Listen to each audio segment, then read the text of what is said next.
breaking down gross investment into fixed investment, which is deemed to be more permanent growth, more telling, and then private inventory. Look at that big number for private inventory. And that's why economists were not that excited about that 4.1%. Subtract that out, you're down to 2.4% growth. Basically, when you adjust for inventories, what happened last year? The U.S. economy went from growing around 1.5% to around 2.5%. And that's where, now, some other things are happening out there. Gasoline prices are lower and so on and so forth. So we've got some tailwinds. So this is why you're hearing increasingly these forecasts of 3% or better. 1.5% to 2.5%, next step, 3% growth. And we'll talk more about the outlook for next year, but this gives you some sense of the composition of growth. Now, at the heart of it, though, why are people accumulating inventories? Why are these businesses accumulating inventories? Because of consumer spending. And you know, when you face, as a brick-and-mortar retailer, for instance, a player like Amazon.com, you better have significant inventory. You know, aren't we amazed by Amazon.com that you can order something one day online, it's there the next day, but that's not good enough for the folks at Amazon. What do they want to give you? Same-day delivery, even if that same day is Sunday.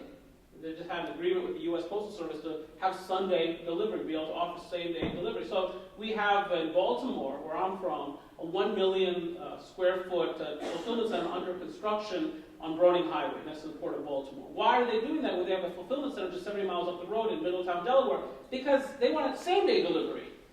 Next-day delivery is not good enough for them. In fact, with their drone program, Jeff Bezos' drone program, he wants to give you delivery within 30 minutes.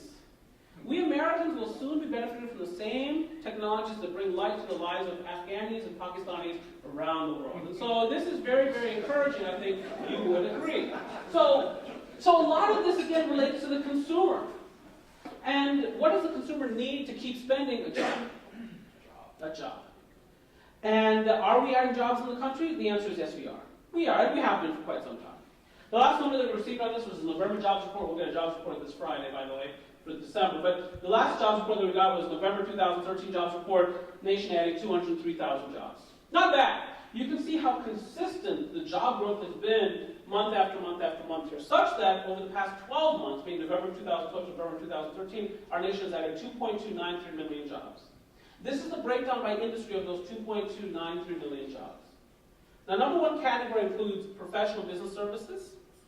Now, that sector includes accountants, attorneys, auditors, architects, other white-collar professionals. But a lot of that job growth has been in this category, business services, which includes, among other things, people who work in temporary staffing agencies. A lot of these jobs are temporary.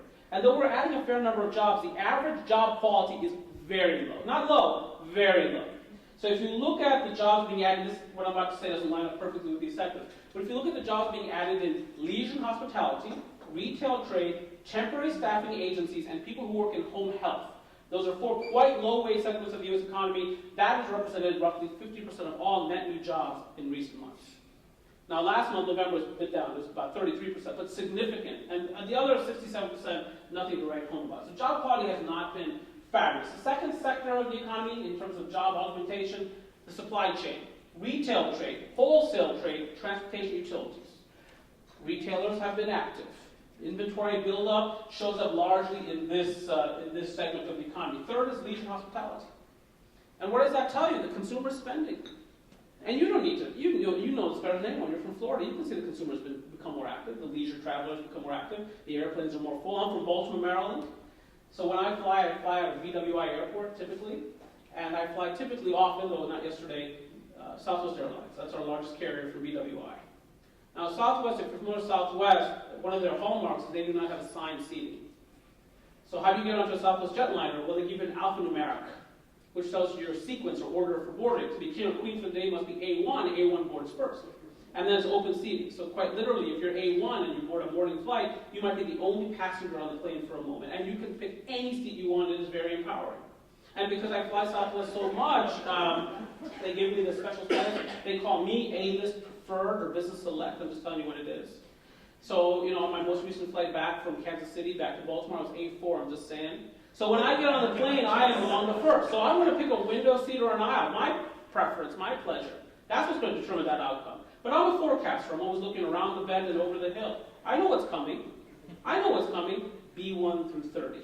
B31 through B60. Those people, you know what I'm talking about. And so, you know, here I am sitting in my aisle seat. I'm I'm not entitled to that, I don't own it, but the point is I still, I want to claim it. So what do I do to protect that middle empty seat? Now I do something, my strategy to protect that middle empty seat, because it's important to me. It's a strategy that's not available to everyone in the room, admittedly. But I do the angry foreigner thing. I have tremendous thing. I play with my shoes a whole lot, wild out fast. My name is Anirban, but I'll introduce myself as Taliban for those purposes. And what's so shameful about that behavior is it never works. And then the Southwest Airlines crew will tell you, hey, this plane is completely full, which is redundant, but it's still fun trying, I must say. So in any case, now, we'll talk about how Florida stacks up against this growth in a moment, but that gives you some sense. Now, the only sectors of the economy to shrink actually in the past year, information, that surprised you. Information, why information is a growth sector? The information category includes newspapers and magazines. So technology creates jobs, it can also destroy jobs, and then government. And sequestration began March 1st, and that impacts on federal government employment in particular. Now, to get more deeply into the story of job quality or lack thereof, here I'm graphing for you separately full-time jobs in blue and part-time jobs in red. And what I'm doing is I'm starting with December of 2007. So that was the first month of the recession. And just separately graphing out these series. Now you'll notice that since December of 2007, since the onset of the recession, our nation has added 2.71 million part-time jobs, but lost 4.68 million full-time jobs, according to the household survey. This is from these data from the household survey. So, I did not mean to do that. That's not what I wanted to do at all. I got this. So you can see here, we've become a more part-time nation. Now, notice some interesting dynamics. You see right here. So part-time had been flat for a long time. Full-time is coming back, which is exactly what you want to see in a recovery. More people transition from part-time employment to full-time employment. You see that? So this is exactly what you see. But then all of a sudden you get this rise in part-time employment. Why? To what do I attribute that? The Affordable Care Act.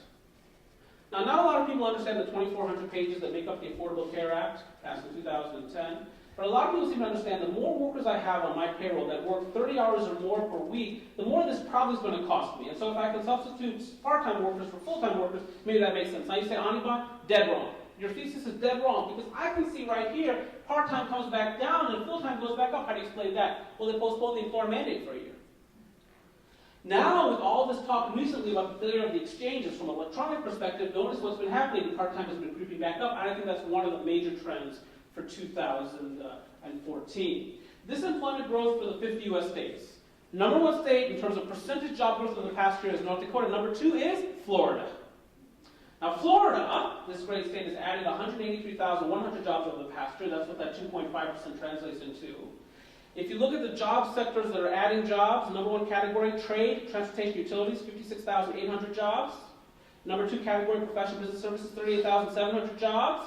Number three category is leisure and hospitality, 28,700 jobs. Number four category, construction, 24,300 jobs. So just those four sectors, those four categories, represent 81% of the job growth that's taking place. That's where you see it. So what are those sectors? Retail, trade, leisure and hospitality. Those are among the key sectors of the economy. Construction. And a lot of that is residential construction. So again, the consumer is very much at the heart of what's going on in Florida. I spoke here a number of times in 2008, 2009. I think you'll remember how desperate times were in Florida during that period. This state got hammered economically, particularly its construction sector. That construction sector has come back a long way. Notice also that many of the states that are growing rapidly are natural resource-intensive sectors, or states. I should say states like Texas, Utah, Colorado, which is a major producer of natural gas. That's where you see a lot of the growth, Mississippi as well. This unemployment rate for the 50 U.S. states. Florida is right here. Its unemployment rate now 6.4%. A year ago, it was at 8%. That's progress. National unemployment has fallen to 7%. A year ago, it was at 7.8%. Florida's recovery is now faster. The lowest unemployment rate is in North Dakota, 2.6%. You see the pattern there? Followed by South Dakota, Nebraska. Here's Iowa, Wyoming, other natural resource-intensive states, Kansas, Montana, Oklahoma, Idaho, Texas, West Virginia, Louisiana. That's where you see some of the greatest demand for labor, and therefore some of the lowest unemployment rates.